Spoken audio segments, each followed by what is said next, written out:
In this video, we'll demonstrate how to reply to a Jehovah's Witness when they say that no man has ever seen God.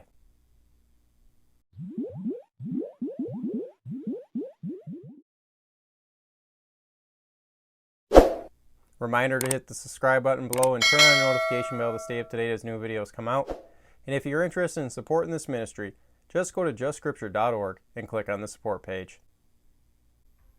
A verse that Jehovah's Witnesses love to use with Christians is John 1:18 that says that no man has ever seen God. The funny thing is that they always stop right there. Because in the second half of the verse, in the New World Translation, it says, except the only begotten God who is at the Father's side.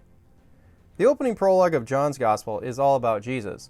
So the New World Translators had to make it a lowercase g for God, or else they got a Godhead problem on their hands.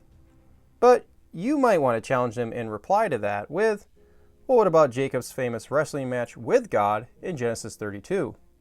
Because it says, and Jacob rose up that night and took his 2 wives and his 2 women servants and his 11 sons and passed over the ford Jabbok. And Jacob took them and sent them over the brook and sent them over everything that he had. And Jacob was left alone, and there wrestled with a man with Jacob until the breaking of the day. And when the man saw that he prevailed not against Jacob, he touched the hollow of Jacob's thigh, and the hollow of Jacob's thigh was out of joint, as he wrestled with him. And Jacob said, let me go, for the day breaketh. And the man said, I will not let thee go, except thou bless me. And he said unto Jacob, what is thy name? And Jacob said, Jacob. And the man said, thy name shall be called no more Jacob, but Israel. For as a prince hast thou power with God and with men, and hast prevailed. And Jacob asked the man, and said, tell me, I pray thee, thy name. And the man said, why do you ask for my name? And the man blessed Jacob there. And Jacob called the name of that place Peniel, for I have seen God face to face, and my life is preserved. Jacob just said that he saw God face to face. And guess what? This is exactly how it reads in the New World Translation. Now, I've had a Jehovah's Witness try to explain this as God was just projecting himself there, kind of like a hologram. Or we could think of Luke's astral projection force power that was done in episode 8. But the big problem here, though, for Jehovah's Witnesses is that Jacob was physically wrestling with the man.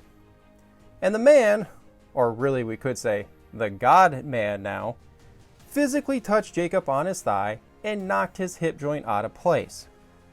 Folks, you have to be redonkulously powerful to knock somebody's hip joint out of place. This was not some ordinary man out in the middle of the field. No, it was God himself becoming physically present before Jacob. So when Jacob said that he saw God face to face, he meant the corporal body of God himself was right there before him. This is the first time in the Old Testament where it does say that God came face to face with somebody, but it's not the last. So, Jehovah's Witnesses are right in saying that no man has ever seen God, the Father, at any time. But many times in the Old Testament and in the New Testament, people have seen God the Son face to face. Reminder to hit the subscribe button below, turn on the notification bell, hit the like button, leave a comment, and don't forget to look in the description below for the link for the handout so you'll always be ready when they come knocking at the door. But in the meantime, stay salty.